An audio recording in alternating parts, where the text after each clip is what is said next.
এই পাতাগুলো চিনতে পারছো এটা কি পাতা? একদম ঠিক ধরেছো, এগুলো হলো তেঁতুল পাতা। একদম তেঁতুল পাতার ডগার যে কচি কচি পাতাগুলো, সেই পাতাগুলো নিয়েছি। আজকে এই তেঁতুল পাতা দিয়ে একটা একদম নতুন রেসিপি করে দেখাবো। পুরো ইউটিউব খুঁজেও কিন্তু এই রেসিপি পাবে না।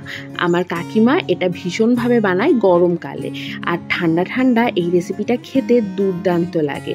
তেঁতুল পাতা কিন্তু শরীরের জন্য খুব উপকারী, তাই কখনো এই রেসিপিটা একবার হলেও ট্রাই করে দেখো। পুরোনো দিনের হারিয়ে যাওয়া রান্নার মধ্যে এটা একটা রান্না পড়ে, না খেলে কিন্তু অবশ্যই মিস করবে। প্রথমেই তেঁতুল পাতাগুলোকে একটু জলে নুন দিয়ে ভালো করে ভিজিয়ে রেখেছিলাম। নুন দিয়ে ভিজিয়ে রাখার কারণ হলো অনেক সময় পাতার মধ্যে অনেক পোকামাকড় থাকে, তাই একটু জলে নুন দিয়ে ভিজিয়ে রাখলে সেটা চলে যায়। তারপর ভালো করে ধুয়ে নিয়ে পাতাগুলোকে জলের মধ্যে সেদ্ধ হতে দেব। জলে একটু নুন দিয়ে দিয়েছিলাম। মোটামুটি মিনিট 5 সময় ধরে সেদ্ধ হয়ে গেলে সামান্য একটু হলুদ দিয়ে আরেকবার ফুটিয়ে নিয়ে এটাকে ঠান্ডা হতে রাখবো। ঠান্ডা হয়ে গেলে এই তেঁতুল পাতাগুলোকে একটা ছাঁকনিতে ছেঁকে নেব।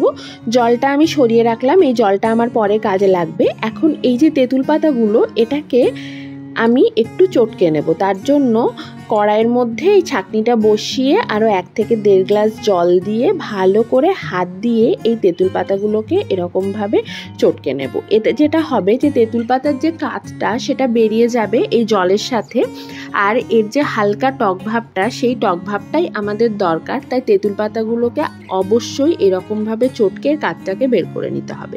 এরপর ভালো করে হাত দিয়ে এরকমভাবে চিপে চিপে এই তেঁতুল পাতাটাকে যেটা বেরিয়েছে এটাকে ফেলে দেব। আর নিচের যে জলটা, এই জলটাকে আগে সসপ্যানে রাখা জলের সাথে মিশিয়ে নেব।